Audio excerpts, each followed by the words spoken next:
Okay, तो एक मोहतरमा है, पटना भागलपुर हाईवे की कहानी है ये, पटना भागलपुर हाईवे की कहानी है। इसमें एक मोहतरमा है जो स्कूटी पे है, ठीक है।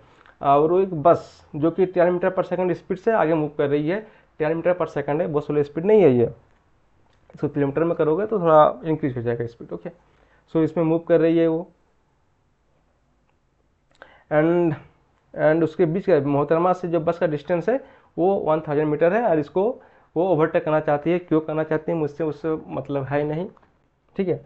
बस मैं हेल्प करना चाहता हूँ, ये बताना चाहता हूँ कि मोहतरमा को किस स्पीड से यू का वैल्यू क्या होना चाहिए जिससे कि वो 100 सेकंड, मतलब मोहतरमा जो है वो 100 सेकंड में इसको ओवरटेक करना चाहती है। क्यों करना चाहती है नहीं पता, ठीक है। वो 100 सेकंड में इसको ओवरटेक करना चाहती है। बस का स्पीड दिया हुआ है, डिस्टेंस यहाँ से 1000 मीटर मतलब 1 किलोमीटर दिया हुआ है, और मुझे बताना है कि ये मतलब किस स्पीड से मोहतरमा को अपना स्कूटी चलाना चाहिए जिससे वो 100 सेकंड में इस बस को ओवरटेक कर दे, ठीक है। क्वेश्चन पढ़ेगा तो आपका यही मतलब निकलने वाला है।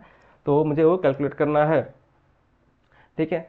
मैंने ये सब कर चुका था लेकिन हटा देता हूँ अभी, ठीक है। सो क्या होने वाला है देखते हैं। इसमें जो कॉन्सेप्ट यूज होने वाले हैं वो क्या होने वाले हैं, ये कॉन्सेप्ट जो है रिलेटिव मोशन का कॉन्सेप्ट यूज होने वाला है, और एक फॉर्मूला यूज होने वाला है time equal to distance by speed. देखो, अभी सारा चीज़ क्या है, अभी सारा चीज़ रिलेटिव टू रोड है। अभी सारा चीज़ रिलेटिव टू रोड है। इसको डायरेक्ट भी कैलकुलेट किया जा सकता है, इसको डायरेक्ट भी कैलकुलेट किया जा सकता है बिना रिलेटिव मोशन का कॉन्सेप्ट यूज किए। लेकिन रिलेटिव मोशन का कॉन्सेप्ट यूज करेंगे तो सारा चीज़ सिंपल हो जाएगा। अभी क्या है, ये यू निकलना है मुझे, इसका जो स्पीड है वो 10 मीटर पर सेकंड है, वो मुझे पता है मुझे। अब इसको क्या है, इस जो ये जो मोहतरमा है इसको यहाँ से यहाँ तक मूव कराना है मुझे, और वो भी 100 सेकंड में। तो मुझे उसको और मुझे यू निकालना है उस केस में। तो ये सुनने में कंफ्यूजिंग लग रहा है कि ये ऑलरेडी मूव कर रहा है, लेकिन अगर मैं ऐसा केस कर दूं कि बस का स्पीड जो है जीरो है, बस यहाँ खड़ा है, बस यहाँ पे खड़ा है। अब मोहतरमा को यहाँ से यहाँ आना है, अब और 100, इसका डिस्टेंस है 1000 मीटर, एंड टाइम 100 सेकंड दिया हुआ है, तो मुझे यू निकालना है। तो वो बहुत इजीली निकल जाएगा, है कि नहीं। तो उसी को हम लोग क्या करते हैं, रिलेटिव, उसी में हम लोग इसी को इसलिए हम लोग रिलेटिव, जो रिलेटिव मोशन कॉन्सेप्ट है वो निकालने वाले हैं। हम लोग यहाँ पर सारा चीज़ रिलेटिव टू रोड है, ठीक है। हम लोग क्या करेंगे, रिलेटिव टू बस कर देंगे, रिलेटिव टू बस। ओके, सारा चीज़ हम लोग क्या करने वाले हैं, रिलेटिव टू बस। अब रिलेटिव टू बस करेंगे तो बस का वेलोसिटी क्या हो जाएगा, बस का वेलोसिटी जीरो हो गया। अरे भाई, रिलेटिव मतलब बस का स्पीड हम लोग कैलकुलेट करें बस के रिस्पेक्ट में, कि बस कितना स्पीड से भाग रहा है। भाई बस अपने थोड़े दूर दूर थोड़े भाग रहा है, वो रोड से दूर भाग रहा है, स्कूटी से दूर भाग रहा है, लेकिन खुद से दूर थोड़े भाग रहा है वो। तो उसका स्पीड कितना हो गया, 0 मीटर पर सेकंड, बस का स्पीड जीरो हो गया। अब बस का स्पीड जीरो हो गया मतलब क्या कि पहले वो 10 मीटर पर सेकंड था, अब वो 0 मीटर पर सेकंड, मतलब 10 घट रहा है। अगर मैं बस से रिलेटिव मोशन रिलेटिव कर रहा हूँ, मतलब रिलेटिव टू बस कर रहा हूँ एवरीथिंग, तो मतलब स्पीड 10 मीटर से घट रहा है। और जो भी चीज़ हम मुझे कैलकुलेट करना है बस के रिलेटिव में, सारा चीज़ का वेलोसिटी 10 से घट जाएगा, सब चीज़ 10 से माइनस होगा। तो जो स्पीड था स्कूटी का यू था पहले, वो भी अब घट के U-10 हो गया।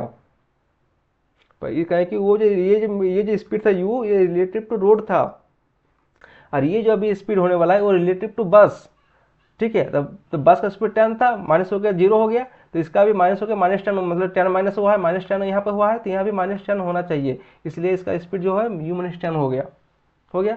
अब सिंपल सा कॉन्सेप्ट है, स्पीड मेरे पास दिया हुआ है यहाँ पे, ठीक है। स्पीड दिया हुआ है, स्पीड मुझे यहाँ पे मिल गया, कितना स्पीड है U-10, यू में कन्फ्यूज हो गया, देख लेना थोड़ा। एंड डिस्टेंस मुझे पता है 1000 मीटर, ये ठीक है 1000 मीटर। और टाइम मेरे पास दिया हुआ है 100 सेकंड का, और मुझे निकालना है यू का वैल्यू। तो निकल जाएगा, सिंपल सा इक्वेशन है। मतलब क्या हुआ कि मुझे यहाँ से यहाँ तक का जाने के लिए कितना लग रहा है मुझे, मतलब इसको यहाँ से यहाँ तक ले आना है मुझे, this is the concept. Okay,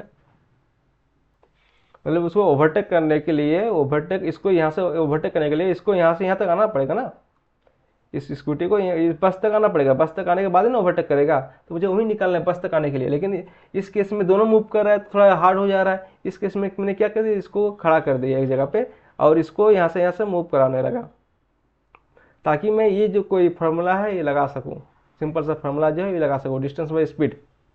ठीक है। इसमें मुझे स्पीड निकालना है, स्पीड का वैल्यू निकालना है, तो मुझे देखना है क्या, 10 सारी चीज़ दिया हुआ है, टाइम दिया हुआ है, डिस्टेंस दिया हुआ है, स्पीड दिया हुआ है, तो निकाल लेते हैं इसको। Okay, this is the formula. ठीक है, time equal to distance by speed. Time कितना दिया हुआ, कितना लेना चाहती है, कितना जल्दी वो 100 सेकंड में ही ओवरटेक करना चाहती है। डिस्टेंस कितना हुआ है, 1000 मीटर, 1 किलोमीटर। स्पीड कितना है, u माइनस 10, तो u माइनस 10 बराबर क्या हो जाएगा, ये हम करा दिए इधर, तो 1000/100, ये ख़त्म, ये ख़त्म, तो u माइनस 10 बराबर कितना हो गया, 10। यहाँ से u बराबर 20 मीटर पर सेकंड आ गया। This is the answer. Okay, ये आंसर हो गया आपका।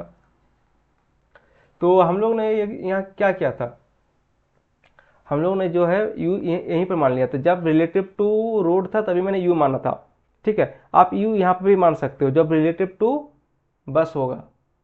ठीक है, तब यहाँ पर सिर्फ सिंपल u होगा, u माइनस 10 नहीं होने वाला है, ये नहीं होगा। अगर आपने स्पीड यहाँ पर u माना होगा तो इसमें इस केस में आपको क्या करना पड़ेगा, लास्ट में 10 ऐड करना पड़ेगा, क्योंकि आपको जो स्पीड जो बताना है किसके, रोड की स्पीड में, रोड के रिलेटिव में स्पीड बताना है, बस के रिलेटिव में स्पीड नहीं बताना है। मैंने यहाँ जो u निकाला था, मैंने u बताया, u का वैल्यू निकला 20 मीटर पर सेकेंड, और u क्या था, u था, u कब का स्पीड है, जब रिलेटिव टू रोड है, आपको यही बताना है। ठीक है, आप अगर यहाँ पर u मानोगे, अगर आप यहाँ पर स्पीड u मान लोगे, तो वो आपका रिलेटिव टू बस होगा, आपको फिर 10 ऐड करना पड़ेगा, और वो रिलेटिव टू रोड को बताना पड़ेगा। ओके, आई थिंक क्लियर हो गया।